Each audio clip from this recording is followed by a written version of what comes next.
안녕하십니까, 시경 선생님입니다. 자, 6월 평가원 모의고사를 잘 보는 방법이 뭐냐?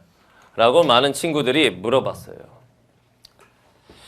갑자기 6평을 잘 볼 수가 있느냐? 그동안 공부를 열심히 안 했는데 그럴 수는 없지만 그래서 선생님이 조언해 줄 것들은 몇 가지가 있다. 시험 현장에서 해야 할 일. 시험 현장에서 어떻게 하면 그래도 한 두세 개라도 더 맞힐 수 있는가? 그거에 대해서 좀 얘기를 하도록 하겠습니다. 그러니까 여러분들이 원하는 것도 이제 그런 걸 테니까 시험 현장에서 어떻게 대처하면 틀릴 거 그래도 몇 개 더 맞을 수 있느냐? 그거에 대해서 좀 얘기를 할게요. 자, 평가 과목에서 잘 보는 방법. 일단 첫 번째. 국어 영역은 마인드의 영향을 받나요? 안 받나요? 받아요. 일단은 이게 돼야 돼. 마인드 컨트롤이 돼야 됩니다. 쉽지가 않습니다. 쉽지가 않아요. 선생님들은 맨날 말하죠. 너무 긴장하지 마. 그러면 애들이 뭐라 그러느냐. 네가 한번 봐봐. 막 이래요. 긴장이 되나 안 되나 네가 봐봐라. 막 이럽니다. 그렇지. 시험 보는 입장에서 떨리는 마음은 어쩔 수 없는 거죠. 근데 최소한 어떻게는 하라는 얘기를 하냐면 일단은 첫 번째. 평가원 모의고사는 교육청 모의고사하고는 기본적으로 접근하는 마인드가 달라야 되는 거지. 수능 출제 기관에서 출제하는 첫 시험입니다. 3월 모의고사, 4월 모의고사. 이건 이제 교육청 모의고사였고 평가원에서 주관하는 첫 시험인데 수능과 동일한 마음가짐으로 시험 보세요. 이게 내 수능 점수다라는 생각으로 보셔야 돼. 수능하고 똑같은 마음가짐으로. 아, 선생님, 그러면 긴장하라는 얘기인가요? 꼭 그렇진 않아. 수능 국어 여러 선생님들께서 얘기를 하실 거야. 너무 긴장하면 오히려 망한다라는 얘기 많이 하시죠. 그치? 그럼 어떻게 해야 되느냐? 긴장감이 나쁜 것만은 아니야. 살짝 긴장을 해야 돼. 아무 긴장감 없이 시험 보면 졸려요. 그러면 안 됩니다. 살짝 긴장을 하되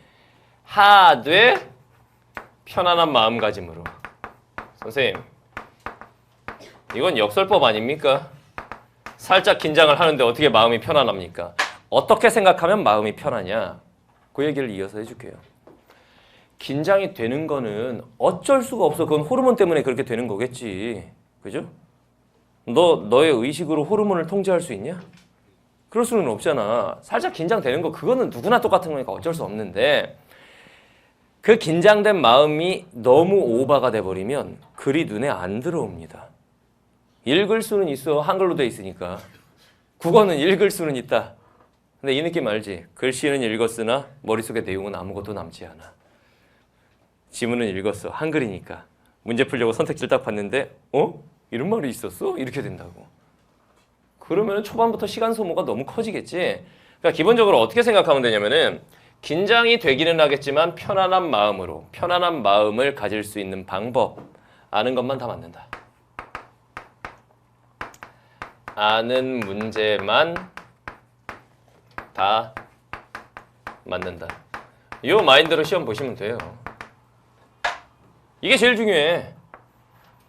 어떤 때 더 여러분들이 긴장을 많이 하고 쫄리게 되냐면은 화작이랑 잘 가다가 갑자기 어려운 문제 하나 딱 맞닥뜨리면 그때부터 막 올라와. 어쩔 줄을 모르고. 그것 때문에 시험 망치는 친구들 굉장히 많습니다. 수능 국어는 흐름 타는 시험 중에 하나죠. 그 어느 한 군데 딱 꽂혀버리면 그 뒤로 우르르 무너지는, 우르르 무너져버리는 이런 경우가 굉장히 많아요. 이 마인드로 보면 돼. 근데 시험지를 딱 받자마자 어떤 생각을 하셔야 되냐면 다 맞아버리겠다. 이러면 오히려 더 안 좋은 결과가 나올 수가 있어. 그냥 시험지를 딱 보면서 이 시험지 안에 내가 못 푸는 문제가 분명히 있다. 분명히 있을 거다. 못 푸는 문제가 있을 거 아니야. 그럼 쭉 풀다가 못 푸는 문제가 나오면 어차피 오늘의 목표는 나 풀 수 있는 거 풀고 집에 가는 거다. 이 생각으로 시험 보세요. 풀 수 있는 것만 풀면 성공. 이렇게 하면 생각보다 결과가 잘 나와. 풀 수 있는 것만 풀고 집에 간다. 이 마인드로 시험 보셔야 돼요. 일단 기본적인 마인드는 이런데 이게 제일 중요합니다. 아는 문제만 다 풀고 집에 간다. 내가 모르는 문제가 나온 거면 그건 오히려 좋은 거야. 내가 어디가 부족한지를 알려주는 거니까. 평가원 모의고사가 중요한 시험이긴 해도 모의고사야. 모의가 무슨 뜻이야? 가짜. 가짜 시험인 거야. 완전 실전이 아니라고. 가짜 시험이야. 1%도 대학 입시에 반영되지 않는다고. 무슨 말인지 알겠죠? 편하게 보세요. 편하게. 일단 이게 중요하고 그 다음 두 번째로 문제 푸는 순서. 문제풀이 순서. 요즘에는 수능 국어가 좀 어려워져가지고 이 순서 자체가 하나의 전략이 돼버렸죠. 문제 푸는 순서 1번부터 45번을 그냥 시험지 순서대로 쭉 푸는 건 굉장히 어리석은 짓이에요. 요즘에는. 전략적으로 푸셔야 되는데 요즘 시험지의 체계를 잘 생각해 봤을 때 일단 뭐부터 푸는 게 좋을까요? 화법, 장문, 문법을 먼저 풀어요. 화법, 장문, 문법까지 일단은 쭉 풀어. 1번부터 15번까지. 이 부분은 그냥 순서대로 푸시면 됩니다. 순서대로. 문제가 제시된 그 순서 그대로 푸세요. 순서대로 풀어요. 그 다음에 이제 비문학, 문학, 막 독서와 문학이 막 뒤죽박죽으로 나오기 시작하지. 그때 뒤죽박죽으로 푸시면 안 됩니다. 왜냐하면 문학을 풀 때의 머리와 비문학을 풀 때의 머리가 좀 다르기 때문에. 무슨 말인지 알겠죠? 그러면 두 번째는 어떻게 푸는 게 좋을까요? 문학을 먼저 풉니다. 왜 문학을 먼저 푸는 게 좋아? 왜 그럴까? 일단은 비문학보다는 쉬우니까. 그것도 있고 연계를 피부로 느낄 수 있을 테니까. 3, 4월 교육청과 다른 게 EBS 연계성이 피부로 느껴질 거예요. 왜냐면 70% 연계가 될 거거든. 알겠죠? 특히 여러분들은 비문학은 솔직히 연계성을 느끼면서 시험 보니? 그렇지가 않잖아. 근데 문학은 이거 EBS 압축 강에서 배웠는데 이렇게 하면서 풀 수 있잖아. 그러니까 이 문학은 그나마 비문학에 비해서 좀 할만할 겁니다. 근데 이거는 문학을 풀 때도 어떻게 풀려고 그랬어, 선생님이? 영역별로 모아서 푸세요. 다시 말하면 현대시 풀었다가 고전 소설 풀었다가 그 다음에 고전 시가 풀었다가 무슨 현대 소설 풀었다가 그 다음 극문학 풀었다가 이러면 안 된다는 얘기야. 극문학 수필 뭐 둘 중에 하나 나오겠지. 그럼 어떻게 해야 되냐면 이거 예를 들면 현대시 지문을 풀었어. 그게 융합 지문이든 무엇든 하여튼 시와 관련된 지문을 풀었어.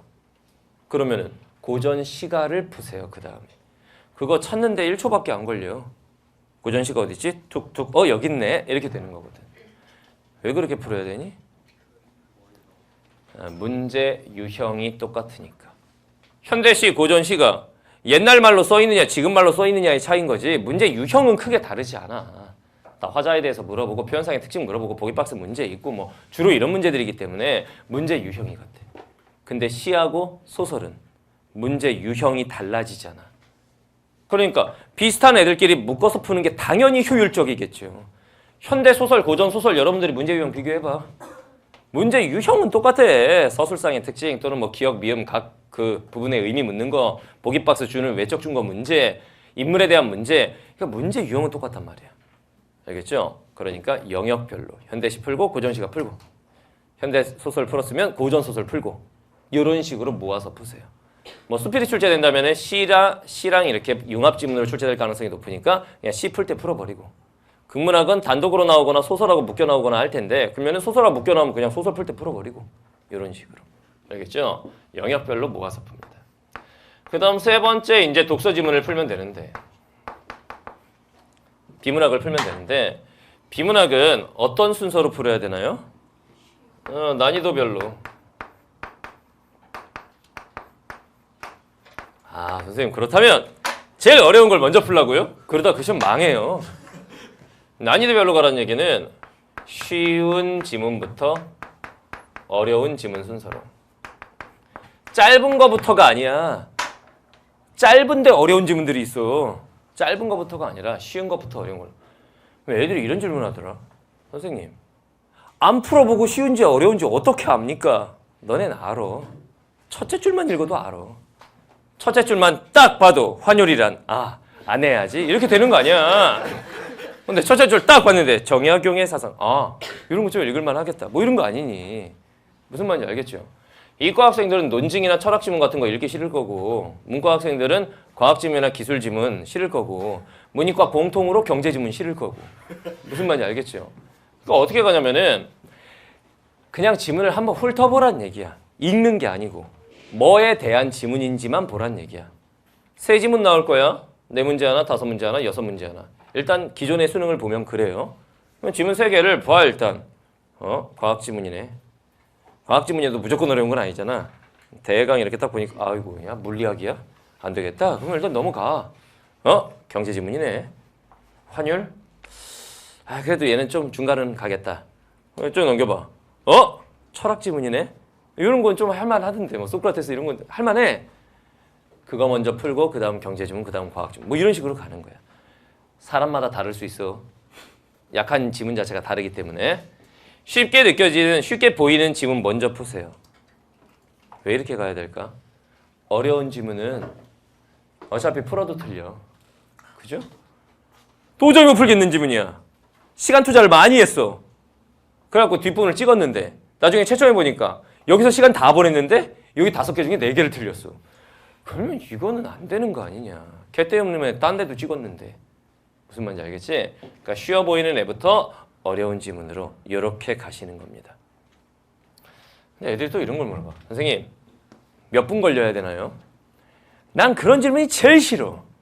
몇 분 걸려야 되는 이거 내가 정해주면 그대로 풀 거야? 그게 되냐 시험장에서? 안 돼. 여기까지 몇 분, 여기까지 몇 분. 되나 봐라. 그게 안 된다니까. 왜 안 될까? 사람마다 강점, 약점이 다 다르기 때문에. 어떤 친구들은 그런 친구 있어. 실제로 비문학보다 문학이 더 오래 걸린다는 친구도 있어. 또 어떤 친구들은 이런 친구들도 있어. 시는 짧고 소설이 긴데 시 풀 때 시간이 더 걸린대. 이런 친구들도 있어. 또 어떤 친구들은 희한하게 딴 애들은 화작문 빨리 푸는데 자기는 화작문에서 시간을 너무 잡아먹는데. 이런 친구들도 있어. 강점과 약점이 다 다르기 때문에. 그러니까 큰 틀에서 말하면 이런 거지. 자기가 평소에 잘하는 영역에서 시간을 단축하는 거고 자기가 좀 약한 부분에서 시간을 많이 잡아먹는 거야. 강한 영역에서 시간을 최대한 줄여놓고 그 남는 시간을 다 약한 영역에 때려박는 거야. 그거야 그냥. 알겠죠? 그래도 정해줄까? 뭐 끄덕끄덕하네. 그래 그러면 정해줄게. 이대로 한번 해봐. 되나?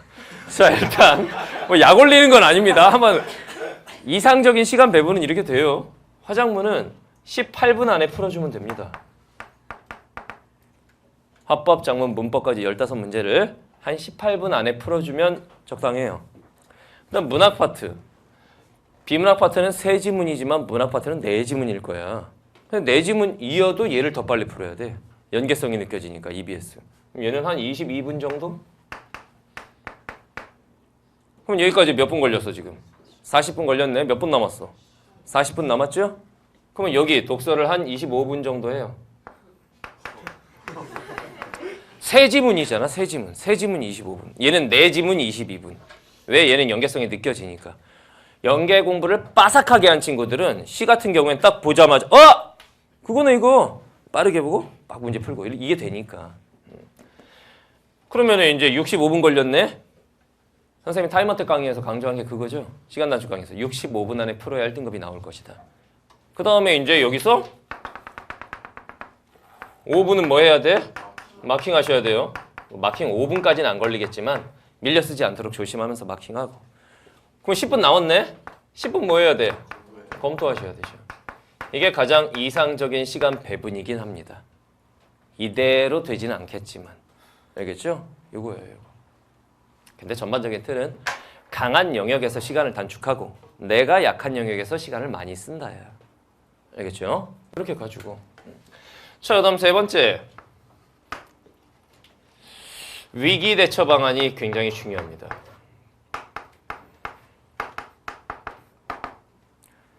시험을 보다 보면 위기가 발생합니다. 언제 위기가 보통 올까? 1번부터 위기가 올까? 화법집은 딱 봤는데 나의 시험은 끝났다. 이렇게 되진 않아요. 좀 풀어가다 보면 어디선가 한번 확 막힙니다. 아까 선생님이 말했던 그때 긴장감이 쫙 올라오기 시작하죠. 야 큰일 났다. 벌써부터 모르는 문제가 나왔다 이럴 때. 요건데 결국은 뭐냐면 여기서는 모르는 문제에 대한 대처가 가장 중요한 거예요. 위기 대처에서는. 시험보다 배 아프면 어떡하죠? 이런 게 아니고 모르는 문제에 대한 대처. 이게 되게 중요한 거야. 시험을 보는데 모르는 문제 일단 기본적인 마인드는 뭐였어? 아는 것만 다 맞고 간다. 모르는 문제는 나올 수밖에 없다. 모르는 문제가 나왔을 때 이제 어떻게 하느냐. 어떤 친구들은 이것 때문에 망치기도 하고 어떤 친구들은 쿨하게 넘어가면서 시험을 보기도 합니다. 쿨하게가 돼야 돼. 일단 모르는 문제가 나오면 일단 어떻게 하라고 그랬어요? 일단 별표 칩니다. 체크를 해놔야 돼. 이 문제는 다른 문제와는 좀 달랐다라는 체크를 해놔야 돼. 알겠죠? 일단 별표 칩니다. 그 다음 어떻게 해? 넘어가면 안 돼! 아직 넘어가면 안 돼. 그 다음에 국어는 수학과 달리 뭐가 가능해? 선택지 제끼기가 가능해.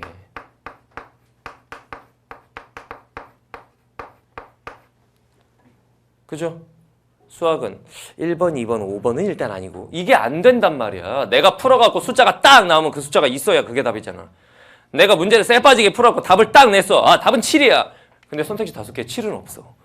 그럼 이거는 잘못 푼 거잖아. 근데 국어는 하나씩 읽어 내려가면서 보게 돼 있기 때문에 이 문제가 어렵긴 하지만 지문의 이 부분을 봤을 때 얘는 절대로 아니다. 이건 되잖아. 그러니까 선택지 제끼기를 합니다. 그러면은 2개 또는 3개의 선택지가 날아가겠지. 항상 여러분들은 2개를 놓고 고민하거나 많으면 3개를 놓고 고민하지 5개 다 모르겠다 이런 건 별로 없잖아. 이걸 합니다. 알겠어요? 그 다음에 이제 어떻게? 넘어가면 안 돼요. 넘어가는 걸 그렇게 좋아하시면 안 됩니다. 지문 피드백 한번.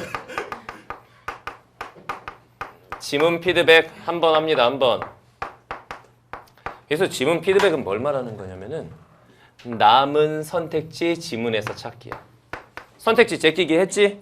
선택지 제끼기 했잖아? 그러면 남은 선택지, 헷갈리는 선택지가 2개 또는 3개 있을 거 아니야. 시험 끝나고 나면 수학은 시험 중간에 못 푼 문제는 끝나도 못 푸는 경우가 많아요. 근데 국어는 채점하고 다시 풀 때 보면 아니야. 난 죽어야 돼.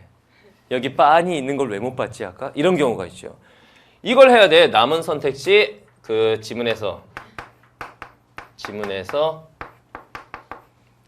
근거 찾기. 쉽게 말하면 근거 찾기야. 1번, 2번, 5번은 아니고 3, 4번 2개가 남았다. 선택지 3번에 포인트만 딱 찍어. 선택지 4번에 포인트만 딱 찍어. 그 2개와 관련된 부분만 지문을 확인해. 다 읽으란 얘기가 아니고 그 관련된 부분만 빠르게 찾아가. 그러면 의외로 답이 나오는 경우가 굉장히 많죠. 여러분들이 경험을 통해서 알고 있을 거야. 그렇다는 걸. 이렇게 하셔야 돼. 근데 지문 피드백을 했어. 남은 선택지를 가지고 했어. 모르겠어. 어떻게 해? 이땐 이제 넘어가는 겁니다. 패스.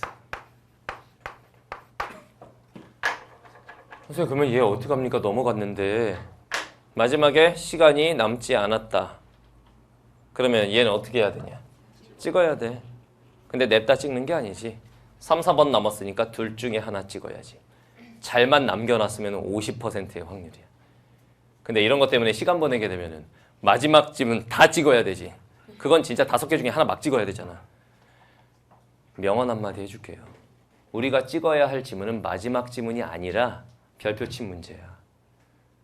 찍었을 때 확률이 올라간다고 이렇게 풀어주면은.